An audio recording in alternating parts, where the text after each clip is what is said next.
पापा, इस महीने भी आपने सिर्फ मुझे 3,000 रुपए ही दिए पॉकेट मनी। पता नहीं मेरी पॉकेट मनी कब बढ़ेगी। 14 साल की अमीर निकिता 3,000 पॉकेट मनी पाकर भी खुश नहीं होती, तो वहीं 10 रुपए पॉकेट मनी पाकर गरीब शोभा खुश होती है और उन 10 रुपए को भी गुल्लक में संभाल कर रखती है। अगले दिन निकिता दोस्तों के साथ दुकान पर मोमोज खाने जाती है, तो वहीं बगल की दुकान पर शोभा राशन का सामान ले रही होती है। शोभा, तू भी हमारे साथ आकर मोमोज खा ले। यार, मैं नहीं चाहती कि मेरी इस पार्टी में वो गरीब भी आए। तुम्हें दोस्ती निभानी है तुम निभाओ, पर मेरी दी हुई स्ट्रीट में उस गरीब को मत बुलाओ। कोई बात नहीं विशाल, मैं फिर कभी तुम्हारे साथ पार्टी एंजॉय करूंगी। अभी मैं खुद भी बिजी हूँ। इतना बोलकर शोभा वहां से चली जाती है और उसके घर जाते ही उसके पिता उसे 20 रुपए देते हैं। 20 रुपए मेरी पॉकेट मनी बढ़ गई क्या? हाँ बेटा, क्योंकि तेरे पापा की सैलरी भी बढ़ गई है। थैंक यू पापा, मैं अभी उसे गुल्लक में डाल कर आती हूँ। अभी से ही पॉकेट मनी देने का क्या फायदा, इसे बड़ा तो होने दो। अरे शोभा, सभी माता पिता अपने बच्चों को पॉकेट मनी देते हैं, इसीलिए पॉकेट मनी के नाम पर मैं अपनी बेटी को कभी कभी थोड़े पैसे दे देता हूँ ताकि वो खुश रहे।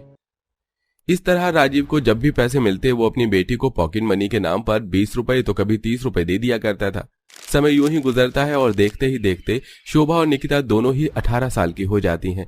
ऐसे ही एक दिन, पापा, अब मैं 18 साल की हो गई हूँ। मेरे सभी दोस्त की पॉकेट मनी 60,000 रुपए है और आप अभी भी मुझे सिर्फ 30,000 रुपए महीने देते हैं। बस इतनी सी बात बेटा, मैं 70,000 तो तुम्हारी पॉकेट मनी नहीं कर सकता, पर इस महीने में तुम्हें 50,000 पॉकेट मनी दे सकता हूँ।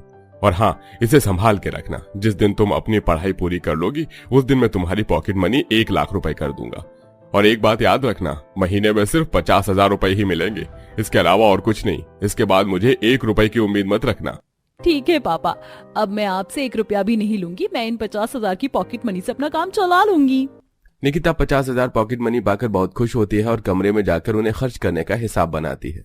मेरे पास 50,000 रुपए हैं। काम करती हूँ इन पैसों से मैं अपने लिए ब्रांडेड कपड़े, सैंडल, पर्स ले लेती हूँ और दोस्तों के साथ कहीं हिल स्टेशन पर घूम कर आती हूँ। पिछली बार प्लान कैंसिल हो गया था इन पैसों की वजह से। 50,000 पॉकेट मनी मिलते ही उन्हें निकिता खर्च करने की प्लानिंग करने लगती है। तो वहीं घर पर इतने दिनों में पहली बार शोभा को अपने पिता से पॉकेट मनी के नाम पर 50 रुपए मिलते हैं। पापा, इस बार आपने मुझे पॉकेट मनी में 50 रुपए दिए हैं। हाँ बेटा, अब से तुझे 50 रुपए ही पॉकेट मनी ही मिलेगी। अब तो बड़ी हो गई है। राजीव अपनी बेटी को 50 रुपए तो दे देता है, पर शोभा उन पैसों को गुल्लक में रख देती है।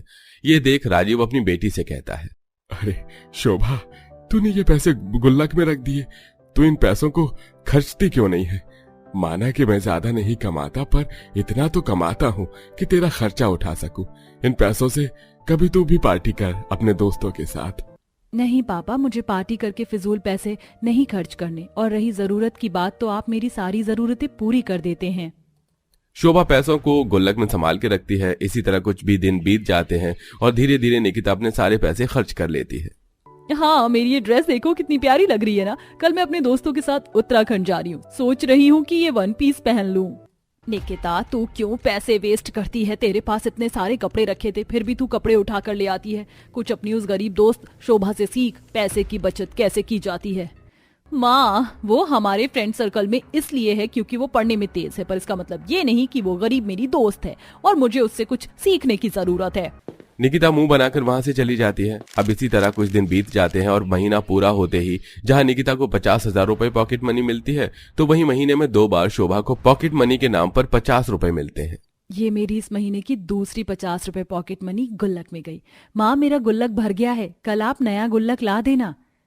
और तेरी गुल्लक, मैं तो तेरी गुल्लकों से परेशान हूँ। घर में 10 गुल्लक हैं और वो सारे तेरे हैं। पता नहीं तू इन्हें कब फोड़ेगी और कब इन पैसों का सही इस्तेमाल करेगी।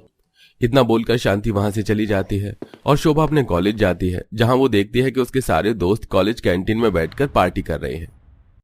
अरे शोभा, तू भी आजा, ये पार्टी निकिता की तरफ से है और कल हम सब उत्तराखंड घूमने जा रहे हैं, तू भी हमारे साथ चलना। विशाल, वो गरीब तेरी दोस्त होगी, मेरी नहीं। मेरी पार्टी में उसे इनवाइट मत कर। अगर उसे इनवाइट करना है तो तू चला जा यहाँ से। तू जानता है ना मुझे वो गरीब पसंद नहीं है। रहने दे विशाल, तू तो जानता है कि मुझे पार्टी करनी पसंद नहीं है। तुम लोग ये फूड पार्टी एंजॉय करो। निकिता की बातें सुनकर शोभा उदास होकर वहां से जाने लगती है। तो वहीं निकिता 50,000 रुपए 10 दिन में खत्म कर देती है। अरे यार शीतल, मैं तुझे क्या बताऊं, पापा ने मुझे सख्त हिदायत दी है कि मैं 50,000 रुपए अपनी पॉकेट मनी पूरे 1 महीने चलाऊं, पर इतने कम पैसे थे कि 10 दिन में ही खर्च हो गए। समझ नहीं आ रहा बाकी के 20 दिन मेरे कैसे गुजरेंगे। अरे इतनी टेंशन क्यों ले रही है तू, ऑनलाइन गेम खेल, मैं भी इस गेम से पैसे लगाती हूँ। तू तो जानती है मुझे सिर्फ 20,000 रुपए पर मंथ पॉकेट मनी मिलती है, बाकी का खर्चा तो मेरा इस गेम से निकल जाता है। 5,000 लगा और बदले में 10,000 जीत, इस तरह तेरा 20 दिन का भी कोटा पूरा हो जाएगा। ऑनलाइन गेमिंग से कैसे पैसे कमाया जाता है ये जानकर निकिता घर जाकर ऑनलाइन गेमिंग में अपने 4,000 रुपए लगा देती है, जिसमें वो 8,000 जीतती भी है और उसके बाद वो 8,000 पूरे लगा देती है। इस तरह ज्यादा पैसे जीत कर निकिता 1 महीना गुजार लेती है। ये गेम तो बड़ी मस्त थी, मेरे पास सिर्फ 4,000 रुपए थे और मैंने गेम में वो पैसे लगाकर इतने पैसे जीते कि मेरा पूरा महीना कट गया। इस बार तो मुझे पॉकेट मनी में 50,000 रुपए मिलेंगे, वो सारे पैसे मैं गेम में लगा दूंगी और फिर मुझे इतने पैसे मिलेंगे कि मैं अच्छे से पैसे खर्च कर पाऊंगी।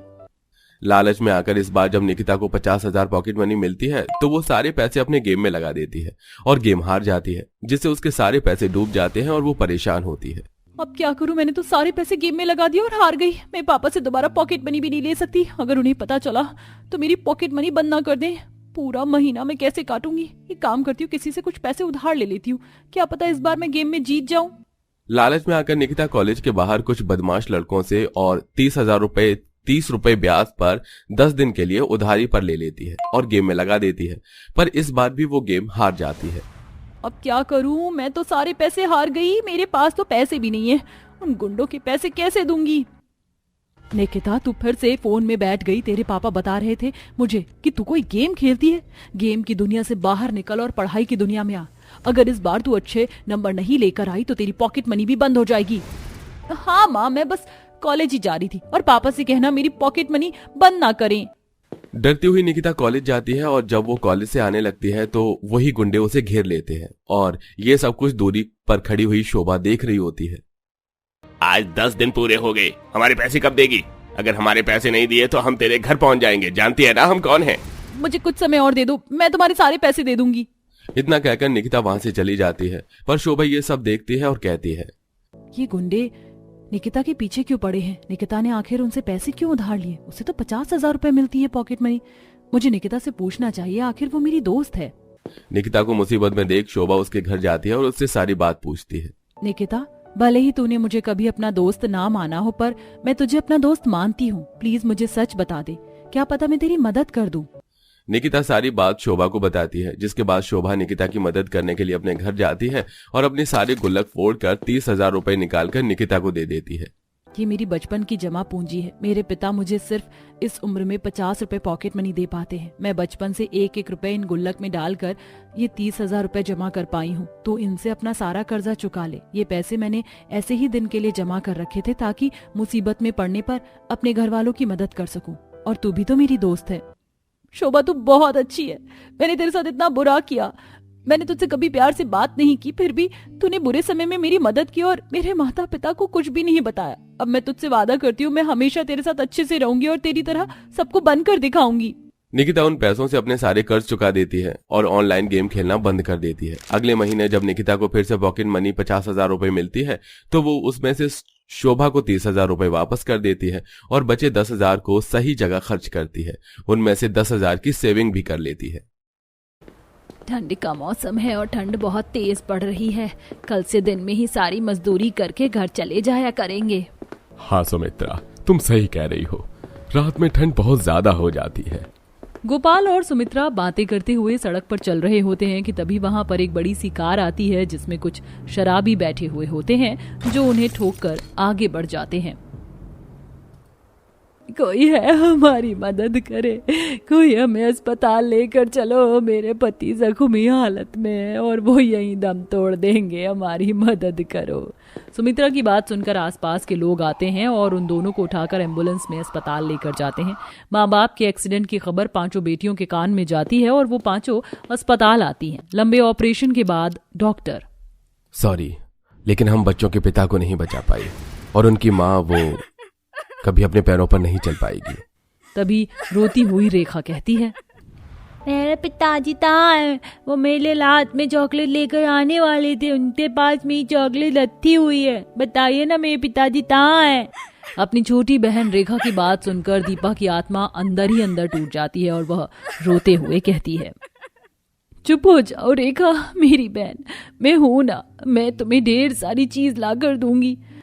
मेरी बेटियों, तुम्हारे सर से तुम्हारे पिता का साया छिन गया और भगवान ने मेरे भी दोनों पैर छीन कर मुझे धरती पर अपाहिज कर दिया। बोझ हूं मैं तुम्हारे ऊपर। माँ, हिम्मत रखो, हम लोग हैं आपके साथ और आप हमारे ऊपर कभी बोझ नहीं हो सकती। माँ, अपने आंसू पोंछो। माँ। आसपास के लोगों का शुक्रिया अदा करके पांचों बहन अपनी माँ को व्हील चेयर पर बिठाकर अपनी झोपड़ी में लेकर आती हैं। दीदी, कुछ खाने को दो ना, बहुत तेज भूख लग रही है। मुझे तो लगा था कि पापा कुछ खाने को लेकर आएंगे, लेकिन पापा तो आए नहीं। अपनी छोटी बहन की हर एक बात रिया और दीपा के दिल को तोड़ती ही जा रही थी। रुको रेखा, मैं अभी तुम्हारे लिए कुछ खाना लेकर आती हूँ, चुप हो जाओ। तभी रिया चूल्हे के पास आती है जहां वह सभी बर्तनों को देखती है जिसमें खाने का कुछ भी सामान नहीं होता है। तभी व्हील चेयर पर चलती हुई उसकी माँ चूल्हे के पास आती है।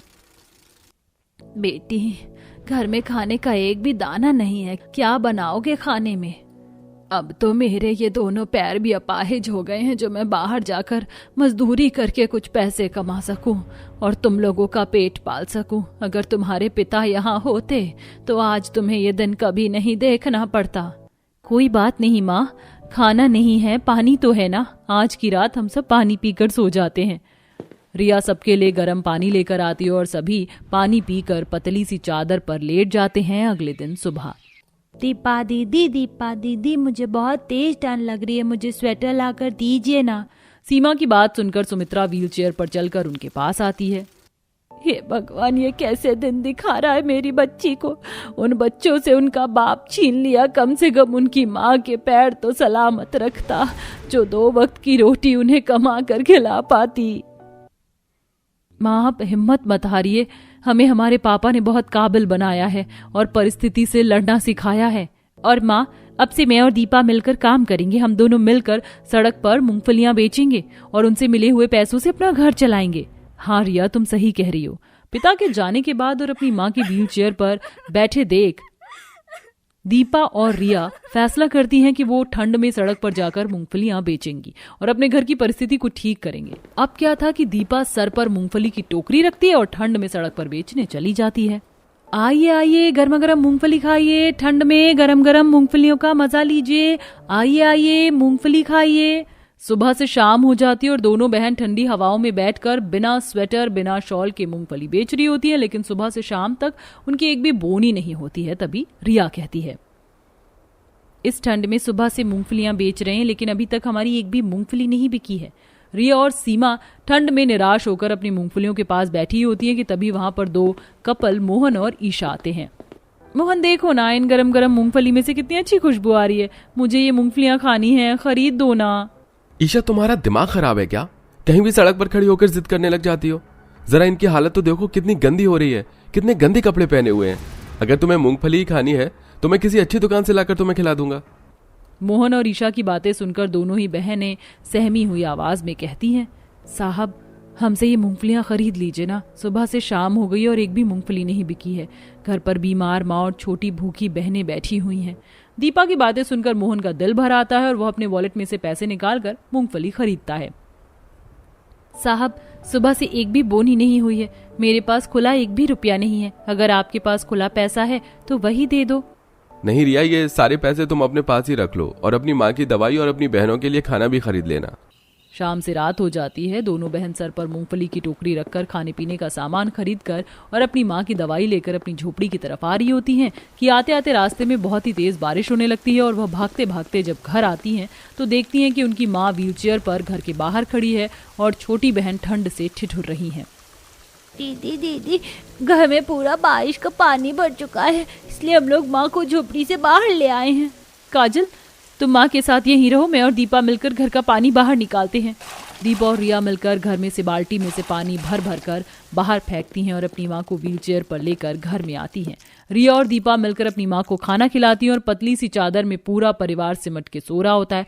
अगले दिन सुबह, दीपा, ये सारी मूंगफली बारिश में भीग चुकी है, अब हम बाजार में जाकर इन्हें नहीं बेच सकते। अच्छा रिया, धीरे बोल, माँ सुन लेंगी। सुन, मैंने सुना है कि यहाँ पर एक बहुत बड़ा माता रानी का मंदिर है, वहां चलते हैं। आज वहीं दोनों बहन भीख मांग लेंगे और उन पैसों से आज का गुजारा कर लेंगे। काजल, तुम माँ का और अपनी छोटी बहनों का ध्यान रखना, हम लोग शाम तक घर आ जाएंगे। तभी व्हीलचेयर पर उसकी माँ उनके पास आती है। क्या बात कर रही हो तुम दोनों, कहाँ जा रही हो? माँ, हम काम की तलाश में जा रहे हैं, शाम तक घर लौट आएंगे। इतना कह के दोनों ही बहन उस माता रानी के मंदिर में चली जाती हैं और भीख मांगने लगती हैं। भगवान के नाम पर कुछ दे दीजिए, आपका भला होगा। घर में बीमार माँ और भूखी छोटी बहन है, हमें पैसों की बहुत जरूरत है, भगवान के लिए कुछ दे दीजिए। अरे दोनों हाथ पैर सलामत है, फिर भी भीख मांगती हो, जाकर कुछ काम क्यों नहीं करती? अब माता रानी के मंदिर में कुछ लोग उनकी मजबूरी को समझकर उनकी मदद करते, तो कुछ लोग अपने सामने से धक्का देकर उन्हें जलील करके भगा देते। Help me. दोनों बहन उस लड़के के पास आती हैं, उसके सर से तेजी से खून निकल रहा होता है। रिया, इसके माथे से तो बहुत तेज खून निकल रहा है, अगर अभी हम इसे अस्पताल ले जाकर पट्टी नहीं करवाएंगे तो उसकी जान भी जा सकती है। दोनों बहन डॉक्टर के पास लेकर आती हैं और उसके माथे पर पट्टी कराकर उसे अपने घर लेकर आती हैं। रिया, ये लड़का कौन है? इसके सर पर इतनी चोट क्यों लगी हुई है? दीदी, भैया को क्या हुआ? दीदी, भैया को क्या हुआ? सबकी बातों का जवाब देती हूँ, पर पहले मुझे अंदर तो आने दो। दीपा और रिया मिलकर उस लड़के के साथ हुए हादसे को अपनी माँ से बताती हैं। बेटा, आप कैसा महसूस कर रहे हो? ठीक तो हो ना तुम? सुमित्रा इतना बोल ही रही होती कि उस लड़के की माँ गायत्री रोती हुई इसके घर में आती है। कैसा है मेरा बेटा? कहाँ लगी है तुझे? कितनी लगी तुझे? तू ठीक तो है ना? हाँ माँ, हाँ, आप चिंता मत करो, इन दोनों की वजह से मैं अब बिल्कुल ठीक हूँ, नहीं तो आज तो मेरी जान मंदिर में ही चली जाती। मैं तुम दोनों का कैसे शुक्रिया अदा करूं, तुमने मेरे बेटे की जान बचा ली, धन्यवाद बेटा। अगले दिन सुबह गायत्री अपने दोनों बेटों को लेकर सुमित्रा के घर पर आती है। गायत्री, तुम यहाँ, सब ठीक तो है ना? और तुम्हारा बेटा वो ठीक है? हाँ सुमित्रा, भगवान का शुक्र है, अब सब ठीक है। लेकिन सुमित्रा बहन, मेरे जहन में एक बात थी जो मैं आज तुमसे करना चाहती हूँ। हाँ कहो। मैं तुम्हारी बेटी को अपने घर की बहू बनाना चाहती हूँ। सुमित्रा को इस रिश्ते से जरा भी ऐतराज नहीं होता और वह अपनी दोनों बेटियों की शादी गायत्री के बेटों से करवा देती है। शादी करके रिया और दीपा अपने ससुराल में बहुत ही खुश थी और अब उनके पति ने उनकी माँ बहनों के लिए पक्का घर बनवा दिया था। कुछ दिन बाद रिया और दीपा अपनी माँ से मिलने जाती हैं। माँ, रेखा, काजल और सीमा कहाँ पर हैं? दामाद जी ने उनका स्कूल में दाखिला करवा दिया है, वो तीनों स्कूल गई हुई हैं। माँ, और अब आपकी तबीयत कैसी है? मैं पूरी तरीके से ठीक हूँ। माता रानी की कृपा से मुझे राम जैसा दामाद मिला है जिसने मुझे और मेरी बेटियों को नई जिंदगी दी।